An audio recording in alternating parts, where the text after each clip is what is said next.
Hi, everyone. We are now live. Welcome to the podcast. This is Diversity with Diana podcast, the podcast that discusses good governance, tech innovation, and inclusive diversity. With us today, we have a phenomenal youth activist. We have a Pan-African innovator and a climate diplomat. Richard Kakunga Wambua is my former boss. I feel like I should make that introduction first. He currently serves as the chairperson of the Young Diplomats of Kenya, where he has led teams to partner with international organizations and foreign missions to advocate for youth inclusion and empowerment within the international affairs arena. He's a former volunteer with the UNICEF Kenya Advocate. He has received a number of recognitions due to his continuous dedication towards developing solutions and innovations that mitigate the effects of climate change. As the CEO of Me Forest Initiative, he has worked with his team to develop Green Cap, an innovative tree species growing, survival, and monitoring platform, which is an app that seeks to establish a paradigm shift from sporadic tree planting to a more purpose-driven tree growing by recommending the best tree species to plant as per the climatic conditions.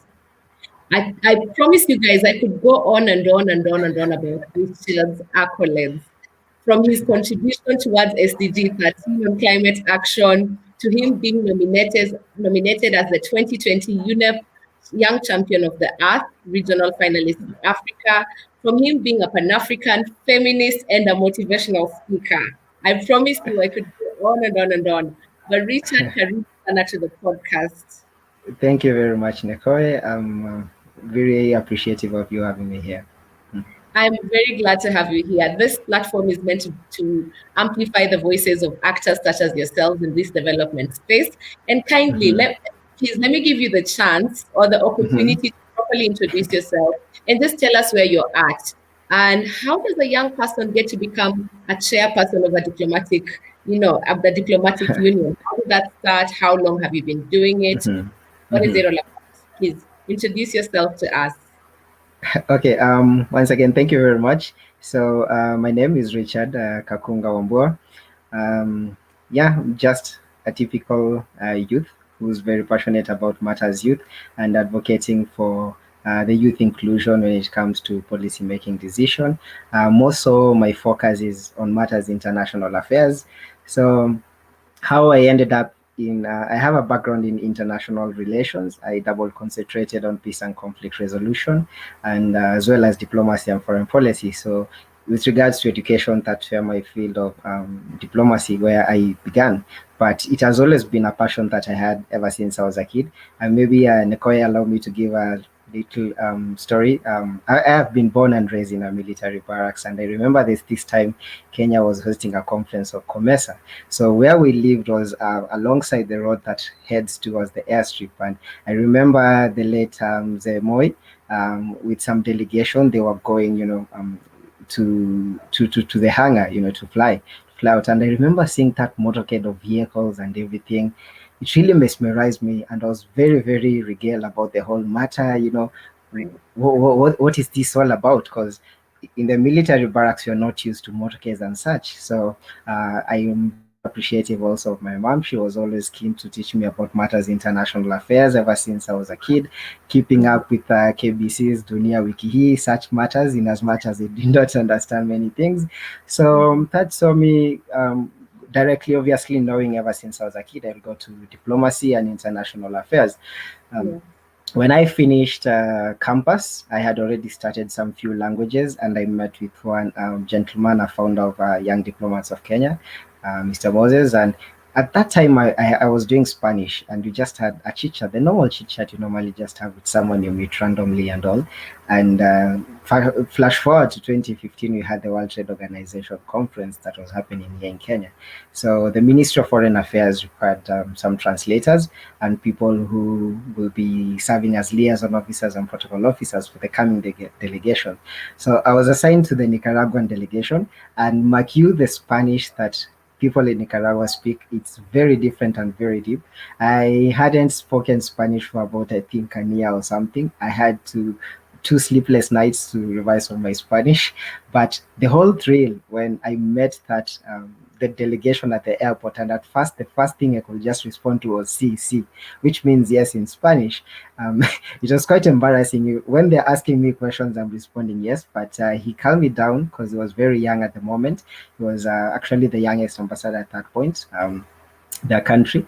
So he told me, this is normal, and gave me a few tidbits, and just being in the action of, the whole conference, the high level conference, I knew totally this is what I want to continue doing, and this is what I want to do even in other different capacities. And also I ended up joining Young Diplomats of Kenya, serving, volunteering in different capacities, also as a PA, to the chair. I participated, also worked with the co-founders and the executive team to organize events. At the UN, you normally have annual events. So it's because of the dedication and all that I can say I had the privilege and honor, to end up now chairing the institution as of this moment.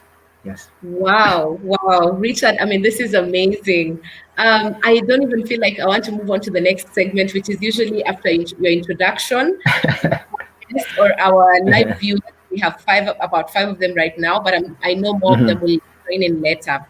Usually we dive into the challenges that you have encountered as a young, accomplished person, but I feel like you need to give us another bigger perspective other than your history, which is, you've told us how you came to be the chairperson of the Young Diplomats of Kenya. You've told us your nurture, that it didn't happen by, in a split second impulse. It started way back when you have raised or exposed you to some interests that made you think big and think broad. And those are the small things actually are building blocks to who you are right now as a chairperson of this initiative, as a CEO of a young environmental conscious organization, the climate organization that you have. Tell us more about that journey, and then awaken us as young people to the reality on the ground, because I don't think many young people are in this climate space before we go on that now foreign policy side and the diplomacy side of your work. Okay, all right. Before I touch on the climate aspect, the environmental aspect, I also have to give credit where it's due to all the people who have also motivated me. People I look up to, like Wangari, Mathai, and similarly, starting from home, my mom as well. We have very many trees. If you go to our place, all the time she's always planting. For instance, even sometimes we have a fight with her because she had, a minor surgery for the knee, but you could still find her on the trees some time back ago.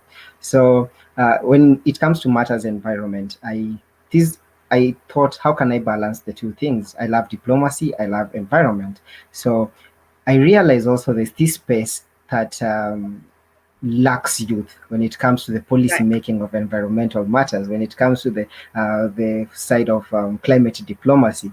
So I tried to find a synergy between the two while also still working on the ground, and it hasn't been very easy actually, and because I've had a lot of challenges along the way. I've also had to make very many sacrifices, because you find you have quite a conundrum. You have one thing you're very passionate about, Nekoye, and you have this other necessity also you need to survive, for instance. So I found myself having to turn down some jobs sometimes because I know what I'm working on. And that is what as a motivational speaker, I always tell young people, in the literal aspects, I tell myself a salary might be my like a bribe for me to forget my dreams. So I decided, let me work on my dreams and just sacrifice on that.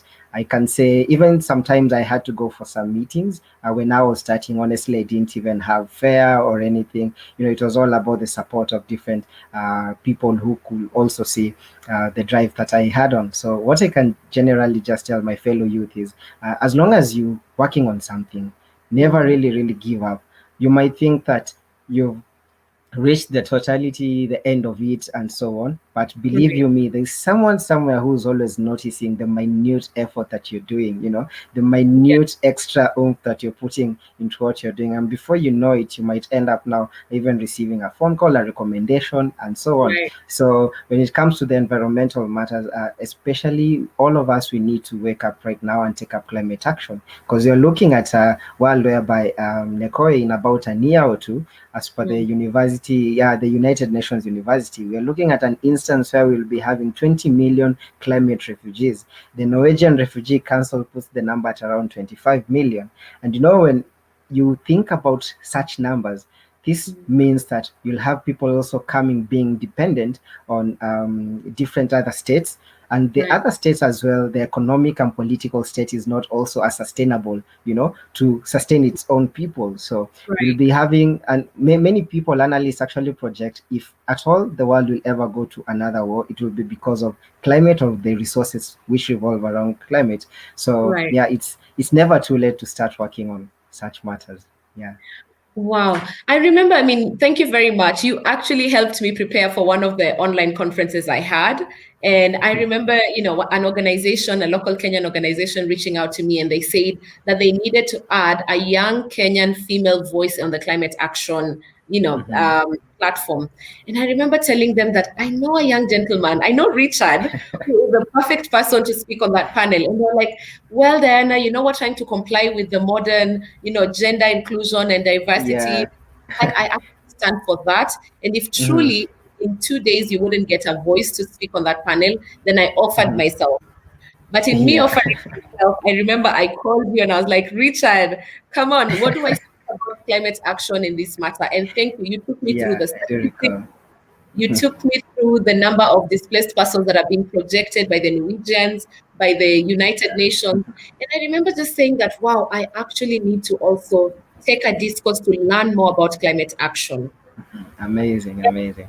Mhm. Thank you very much for that. So let me ask you, what do you think there is hope within Kenyans?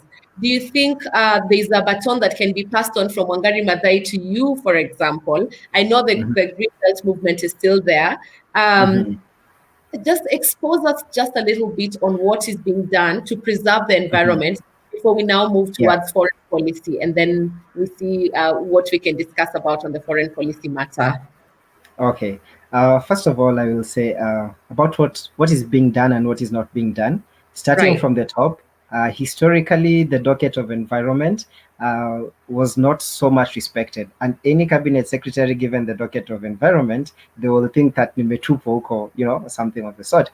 But you find in our very own constitution, Article 69 1B of the constitution, it mandates that Kenya should achieve and maintain over 10% tree cover by 2022. We are right now at 7.22%. You might think it's a small number, but the deficit is about 2.2 billion trees. Nekoye, even currently in the country, the right. number of trees we have to plant, even all everyone coming together, hazijafika 2.2 billion. But it does not mean that there is nothing we can do about it.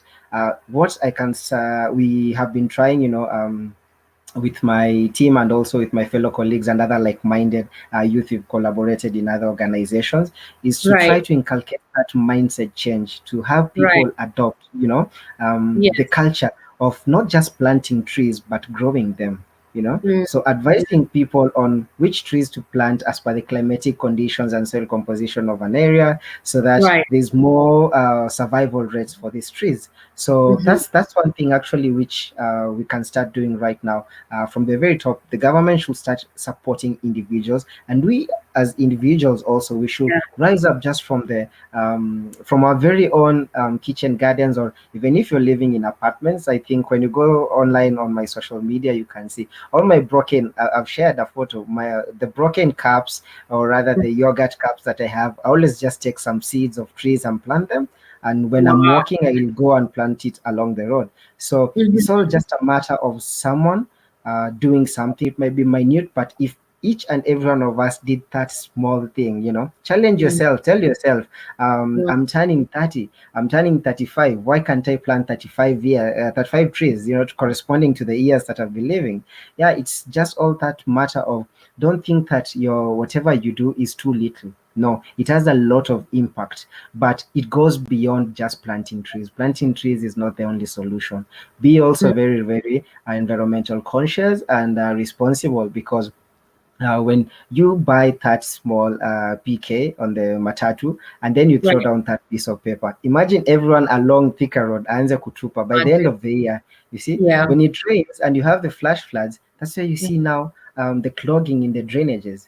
The papers imetoka huko juu coming all the way down and so on. So it's just that responsibility, sustainable living, sustainable also consumption, the things you eat also sustainably. Don't eat just wasteful, in a wasteful manner, or foods which tend Right. to harm more the environment. So yeah, that's generally my take. Start from your own very own home. If you Right. don't need to have the light switched on, switch it off. Yeah, Right. because we're still warming up the earth each and every other day. That Right. tap, when you're brushing your teeth, the moment you continue to brush, close it. When you're showering as well, don't let the water run as you have the soap and all lapping yourself. No, close that. Each and every minute action counts. Yes, so it starts with you, and it's not just about trees. Yeah. Right, right. Now, this is the interesting bit. You know, when I hear you speak so passionately about this, I'm happy. I'm excited to even know that you're the 2020 UNEP Young Champion of the Earth, regional finalist for Africa. So that brings me to ask, or rather to now move towards the foreign policy and the diplomacy spec. I want you to kindly help me debunk diplomacy and the myths that surround it. Is it really serving a Kenyan mission or an African mission to conserve the environment? Are we in a dire position? Have we depleted our natural resources in any way? Or is it the requirement of the people that are the big stick diplomacy? Is it the dollar diplomacy? Is it a foreign initiative that is not inborn locally? Like, help me understand that. Let's now talk policy. Why does it matter to Europeans? Why does it matter to Americans? Why does it matter to other people what Africans do and what they do with the environment, knowing that we've always used our natural resources in the way that we have always done in the past? Yeah, yeah. Okay, fantastic. All right, thank you for your question. So I'll first of all say diplomacy itself, it's a means of bonding the relations or creating good relations between, or influencing the good relations between countries, different countries, influencing the relations of one particular country with another country's view of foreign policy or another international organization, and so on, through negotiation, mediation, or any other peaceful means. So it involves a lot of discussion and talking and talking. And perhaps that's where maybe we might have the first problem. We are talking a lot, but there's very, very less implementation. Kenya, actually, as a country, I can say for the longest period, we have been doing a lot for the environment, but not as much as we ought to have been doing. Because look at this, we house the UNON here, the United Nations office in Nairobi. It's the only UN headquarter in the global south, the only four, the other being Geneva, New York, and Vienna. We house here UN Habitat headquarter for the whole of the world. We house here the UN Environment headquarters for the whole world. Definitely, we've been working, trying to do some few things, but the problem is whenever countries pledge, or they end up ratifying or rather signing a treaty or an agreement, they might not actually ratify it, because when you ratify it, now you're putting it into effect that you'll be held accountable, or rather you take up the accountability to enforce that. And this is not a problem in Kenya only, across the world, because ever since we've been growing up, we've been seeing the UN convening and so on. So you might think, then why then are we not making steps forward, but rather we are just going behind? But again, you're finding other countries, as you've said, in the Western world and so on, which are very, very conscious about matters environment, and they are trying so much to enforce some of these policies here. Because I remember back in the early 2000s, Al Gore, when he was a vice president of the US, even before he tried to run for presidency, he actually wrote a paper about climate change, and he said that in about 15 to 20 years, the people who will mostly feel the effect of the emission of the gases in the Western world, the Americas and Europe, will be people in Africa. And look at where we are right now. We're having very many floods here in Kenya. And all along this period, I can quote, there's one minister who once said in a previous government, when he was talking to locals about the issue of the Mau, he said in Swahili that mvua haitoki kwa miti, inatoka kwa mawingu, which translates to, the rain comes from the clouds, not the trees. So you see, also historically, the people who have been put in charge as custodians of the citizens to take care of the environment on our behalf and enforce some of these policies that we pass at the UN and so on, have not really been acting up on that. We have very many commitments, the UN Bond Challenge, the Afri 100 Challenge, but I'm very glad that right now the current government are really, really sending a wake-up call and taking up the initiative, rehabilitating very many areas. We've gone to the Mau, we've worked a lot on the Mau and different areas, trying to sensitize to people and planting these trees. But when it comes to, you've mentioned the three different types of diplomacy. There's the big stick diplomacy. There is the moral diplomacy, the dollar diplomacy, and the moral diplomacy. In brief, the big stick diplomacy, they're more the same. They're more the same, and in one way or another, in as much one thing, the big stick diplomacy is very coercive.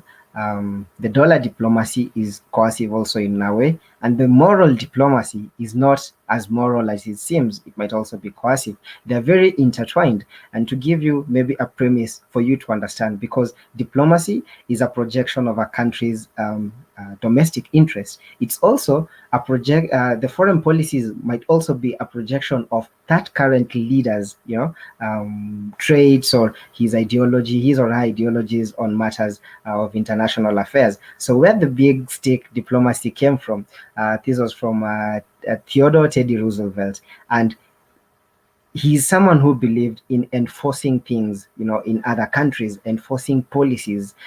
This was purely run out of a way for advancing the corporate interests of the US. And this word came from a West African proverb. He said, "You speak softly, but you carry a big stick." This is whereby you see a country is ready to show its military might.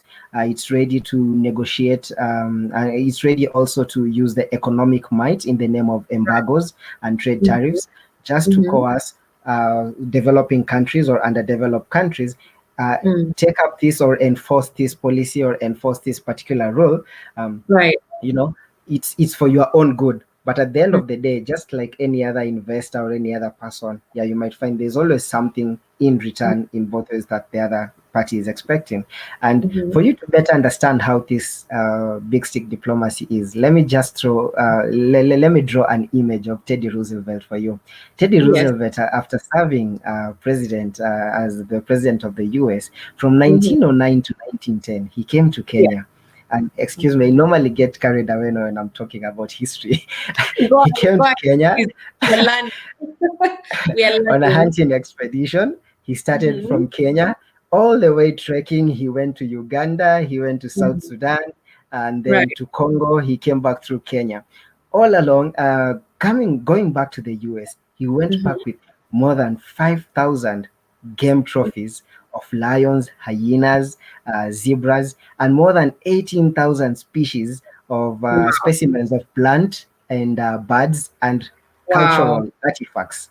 So it shows you he's someone who wants to get something when he wants.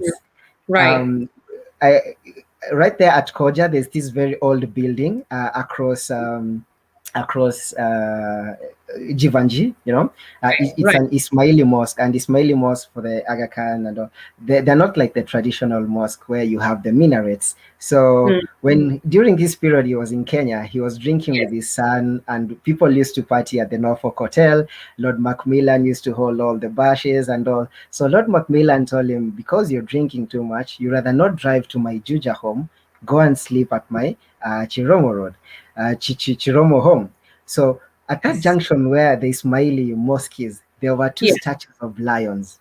And the guy saw them, he liked them. It was in the middle of the night. He stole with his son the two lions. It brought about a lot of diplomatic issues. So they Really? had to literally bury them later in Oldonyo Sabuk to prevent.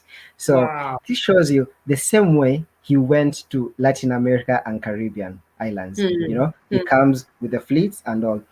Do this, take up this initiative. You need it to survive. If you don't do that, he will come and coerce you. And this is what also is happening. And some critics are saying this is happening to African countries when it comes to enacting some of these policies or some of these treaties or matters, be it not only just environment, but also in matters of governance, Sure. But it does depend, because we moved from big stick diplomacy, and we had President Taft, who came up now with the dollar diplomacy.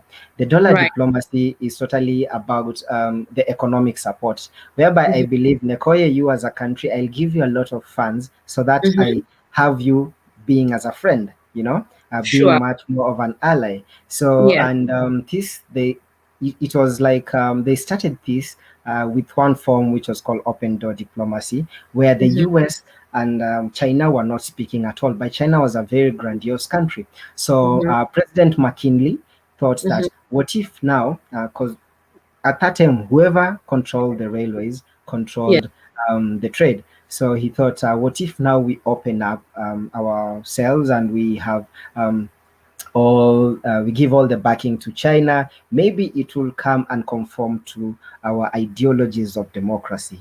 And this similarly is how you see also Western countries, before they give also country funds to any country or developing countries, they always ask about matters of governance. They always ask about matters of democracy. So some people started translating this as a way that it can be a way that affects the sovereignty of a different country. Here in Kenya, we've also had,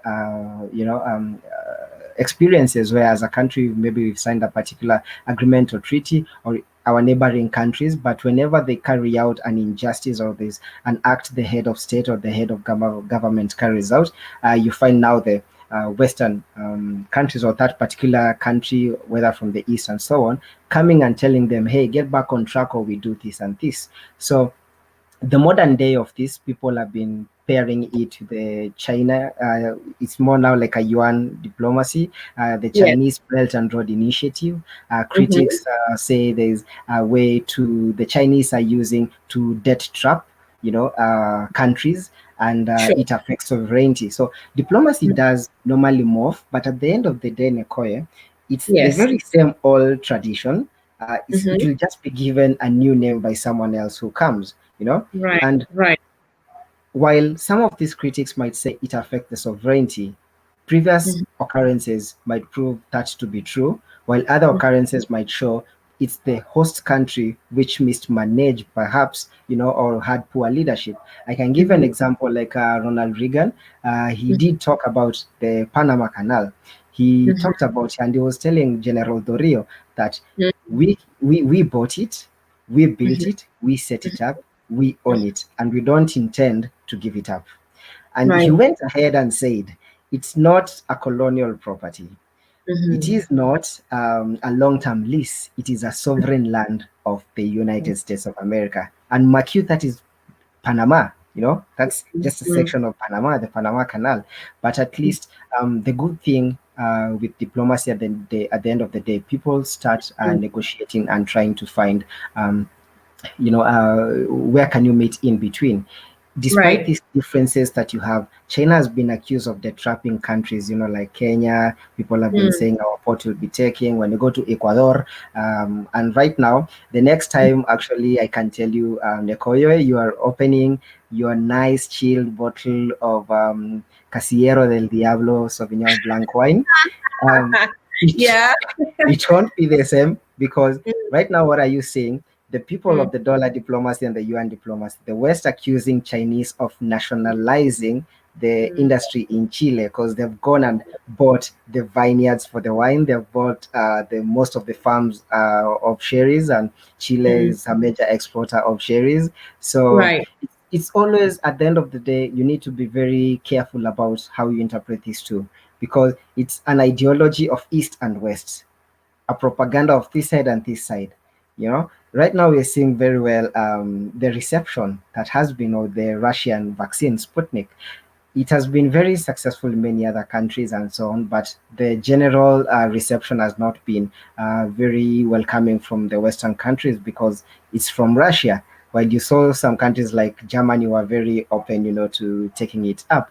So, and that's why you find some of these, at the end of the day, it needs countries coming to agree together and having to sit down, because for the issue of a country which you have a grandiose project from the Chinese, the Chinese have given you that large amounts of money, but perhaps on ground, the sitting government might not have managed the property well, might not have negotiated the deal also so well, and such other factors. So it's not that diplomacy is to be blamed, because at the end of the day, I have heard very many times people saying that, oh, diplomats sometimes you go and you talk a lot of things and you end up messing up our countries. Yeah.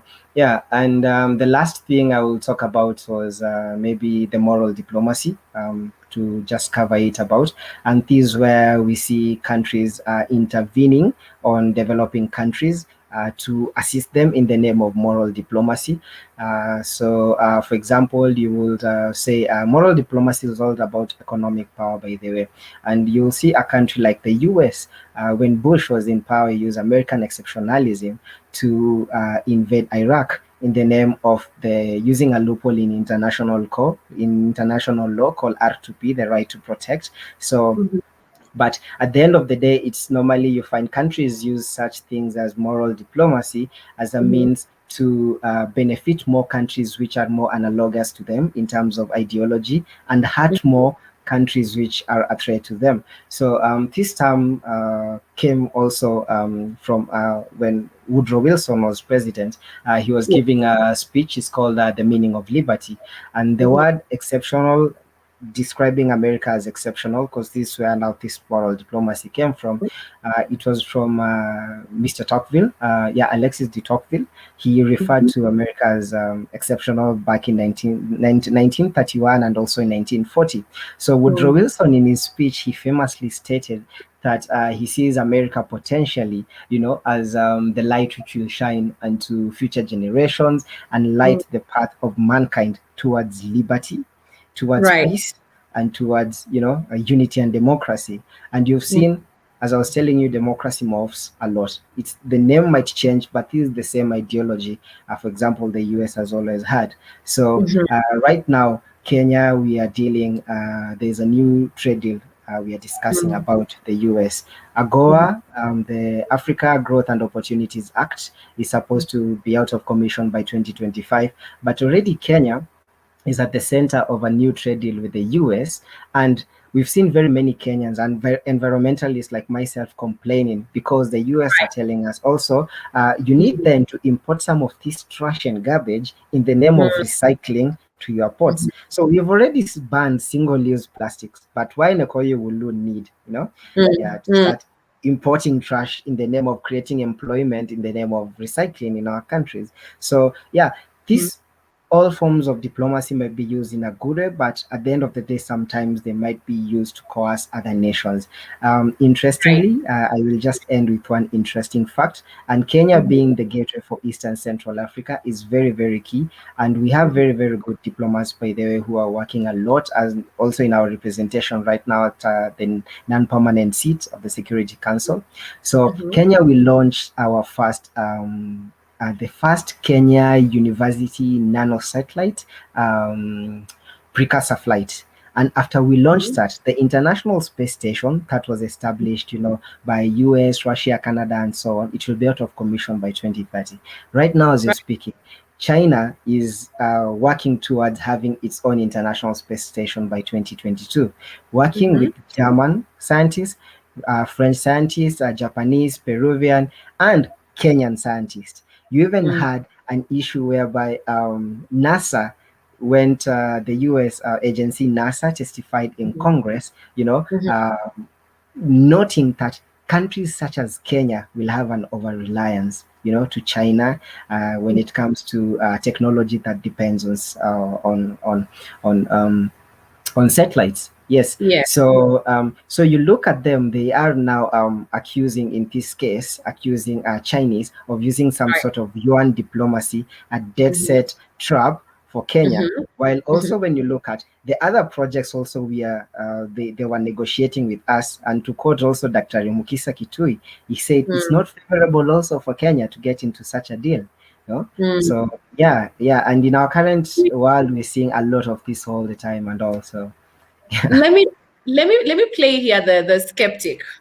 I mean, Mhm, I'm sure some of the people that are watching are thinking, is it all roses and just a few challenges here and there? When mhm, we go to that negotiation table, and I love the fact that you brought negotiation on the table, because when it mhm, comes to foreign policy, that's where I mhm. have an issue. And this is Yeah. where I want to project the question that I want to ask. So, on Mhm, foreign policy, considering the dollar diplomacy, as you have rightfully explained, how strong are the African negotiators? On that negotiation table, do you think that that the cake is shared evenly? Do you think that there are other forces being pulled left, right, center? And why I ask this is definitely. because I have interrogated some of the negotiations that have been done by our government to other governments. So I won't start pointing names, but we're in Kenya, so I'll Yeah. talk about my government. And Mhm, I'm left wondering, what was the capacity of the delegation that went to this mission? Did they mhm. not understand what they were signing? And then even Yeah. understanding, there's a group of people that you've mentioned here severally, so I'm not going to name them, and I'll just let the smart people that have been following to pick it up. And those people seem to be very cunning when it comes to negotiations. By the time you land in their country, they're able to Mhm. know the whole delegation's profiles. They know what you Yeah. do. They know your personal history. They know X, Y, Exactly. Z. And unfortunately, on our side as Africans, and I don't remember the name of the lady, but there's one tough lady who was actually let go from one of these high profile agencies. And she was asking Ah. questions. Yes, she was Yes. asking critical questions regarding how the Yes. negotiations are done. She was asking Yes. about, these big institutions that you and I love to consider ourselves to be affiliated with, but Yeah. asking critical questions. Do we really understand what we are signing on the negotiation Mm. table? The table level. Do the delegations that we let represent us in those missions, do they even understand the value of the dollar in 20 years' time, in 30 years' time, as they're signing the deals that they sign? So, I mean, Richard, it's important to actually look beyond what's being Yes. offered to us, what is being invested in us. Let's also ask the tough questions and be as tough Very as we true. can for the future generation. Please tell me something about that question, of course.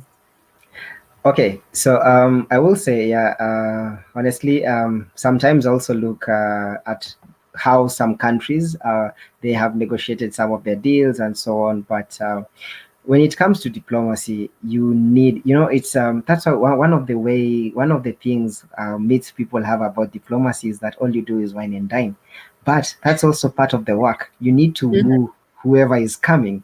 That's Right. why it's very complimentary. Any embassy or anywhere you go to a diplomatic mission, you're given wine and you're well fed and everything like that. They always know a lot about you. They will know a lot about you, and you need also to be careful. And I think is the problem when it happens, when you find a delegation that is gullible, because even ourselves as youth and young diplomats, we've gone to some countries, we always seek free phones, but you ask yourself, what if that phone is tapped, because different other Right. aspects, different times. But you need to be very careful not to be gullible, and many delegations happen to end up being gullible such that they do not think about the projections of the other time. But sometimes you cannot blame them, because when you're negotiating, you have a maximum goal, you have a minimum goal, and a median goal. So you're told, for example, the case of Kenya, Tanzania, the minimum goal when Tanzania is to lose in a negotiation, make sure Mount Kilimanjaro stays within, Tanzania. For us, our maximum goal, we wanted beyond Kilimanjaro, for example. So, but that is what you've been given instructions from above. And perhaps you find this is the problem with leaders who are not so patriotic, so to say. You might be ahead of step, but you're not patriotic. You're not thinking about the country 20 years to come. You're just looking at your interests. You're not looking at the next leader who will come in, or how that country will be in the next 10 years or 100 years. And right now, as you say, it's very, very important to be very keen about some of these discussions, because for the longest period, we've been having talks about a Petro Yuan. Will no longer Russia coming together with China. They don't want to deal, with they don't want to deal with the sale of oil barrels in the form of dollars. And we also see Iran. They ended up finding other means, to pay other types of currency to pay that. So when you're getting in a petrodollar agreement, you need also to think about 10 years to come. But unfortunately, the effort of now African countries as a whole, we are not synchronized. And I can say this as a Pan-African, I normally feel quite ashamed that how we bring down each other, because at the end of the day, there are outside factors and outside forces, as you asked the question from me, because you'll find you are very united as African countries, but I don't want to mention other countries, but at the end of the day, you find the Francophones and the Anglophones come and start, they're not together. Kenya has really been trying to move the motion for AfTA, the Africa Free Trade Area and so on. But at the end of the day, it comes down to the politics of Anglophones and Francophones, or at the end of the day, which has happened for very many years, some of our neighbors, they bring us down, when you're trying to bring regionally, to uplift. Kenya is actually the only fully paid member of the East African community. Is the only fully paid member in the UN right now, in our region. We pay our dues and we do all that. But if other countries do not just conform to that, we will never go anywhere, or will not go forward as Africa. We'll not be able to have one voice to actually in such a way that we can say no, or we can drive the negotiation with other actors. Because look at this, the number and the diversity in Africa, the beauty in our differences, it's actually our strength. We have different skills and different mindsets and so on. If we can only just come together, it will be such a very strong force. Exactly. It will be a very strong force in negotiation. Yeah. Absolutely. And, it's really interesting to speak with someone like you, who's who is a climate action, Pan-African, a feminist, and then to crown it all, that you're in the diplomacy space. It would be our wish to actually be represented by someone as sober as yourself.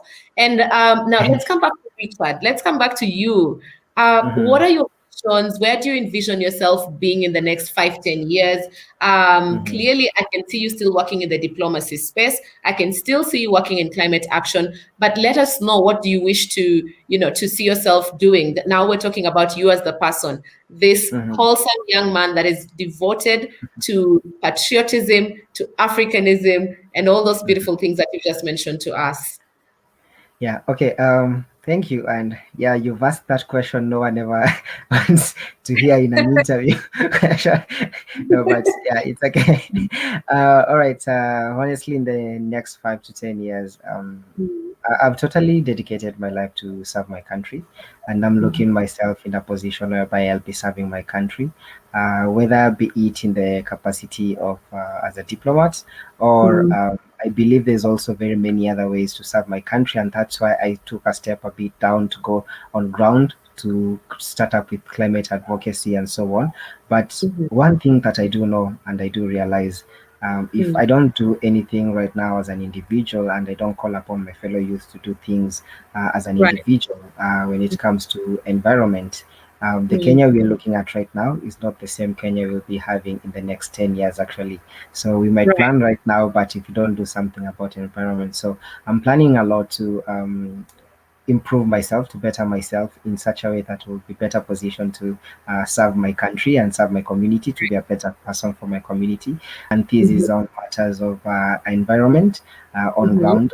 And if it is not on ground, definitely on the space of climate diplomacy, because we have very many young people who it's lacking very many young people. So it's not easy. I know it will not be an easy way, but that's where I really want to focus myself towards when it comes to the policy making, and most importantly, pushing and advocating for the policy implementation. So that's Right. where I am seeing myself.